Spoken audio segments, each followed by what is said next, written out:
That's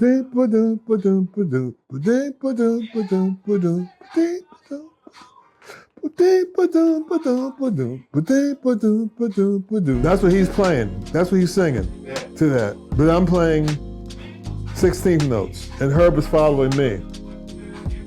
And everybody else is following me. 1969, June.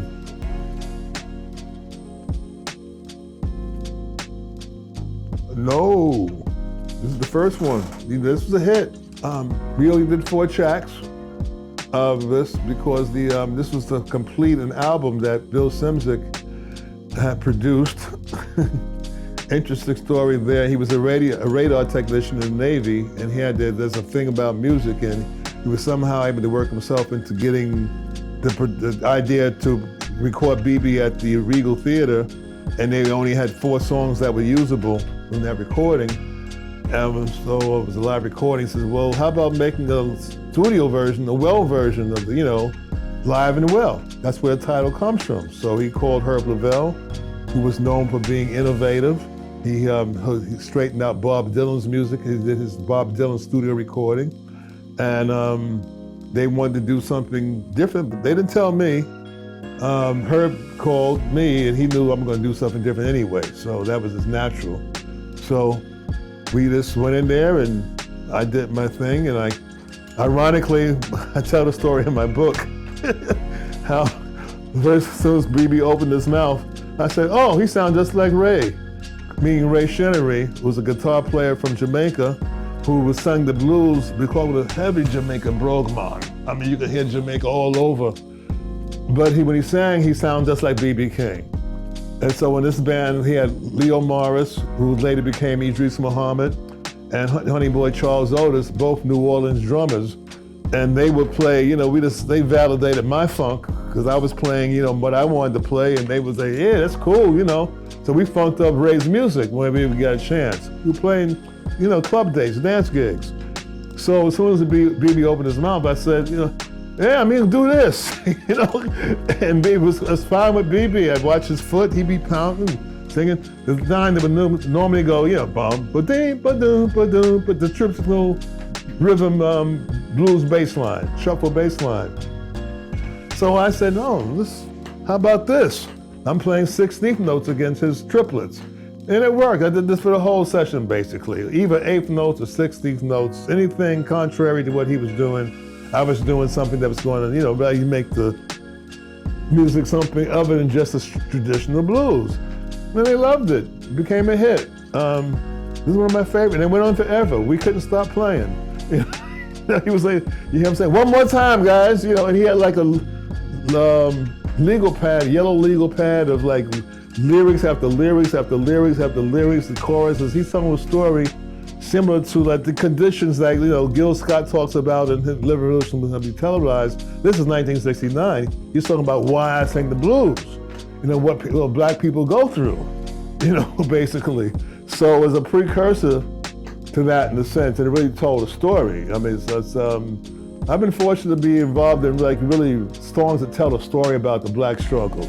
And this is one of them. This is one of the, besides Aretha, this is like the next one, the following year.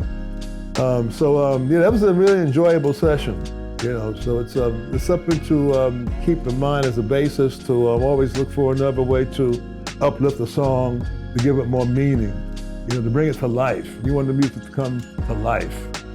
So there's a message in the music. You want to make sure that the message is heard.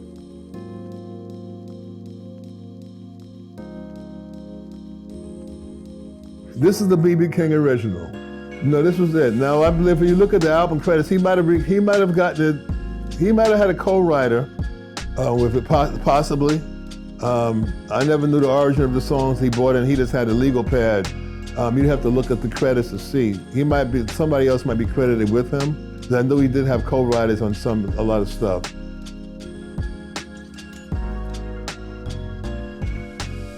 He didn't say a word except sing the song. He sang, I watched his foot. I got the tempo from his thing and watched his foot, And that was it. It was on. And he never said anything except, hell yeah, he liked it. That was it.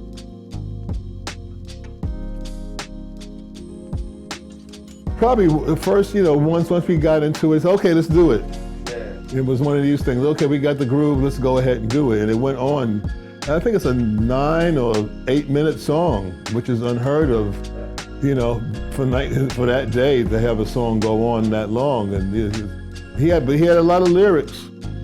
He was feeling it. And I would change the groove. I'd go into a more, at one point I started running. Herb would go into like, okay, I'm playing, because I'm playing basically is kind of like a halftime feel, which is normal for me. And then at one point Herb would start, okay, let's move it up. And I stayed with the halftime until I wait till it got really hot. And then I went into boom, boom, boom, boom, boom, boom, boom, boom. Yeah, I went into that long, traditional kind of shuffle kind of thing. And then I dropped back down to the doom, boom, doom, doom, doom, doom, doom. I went for that. So it was like a feel thing that we did. I was doing his solos and I did that. I started running. Yeah. But Herb was ready to run before that. He started playing a heavy four. I said, no, I'm gonna stay right here. It ain't ready yet. No, it was a great session. I mean, we had a great time. Humor cracking. I mean, he was just wonderful to work with. Another King Curtis discovery. We had fun, and I worked with everybody prior to that, so we had a great chemistry. Yeah. That was the first time I worked with Al Cooper. He was on piano for that.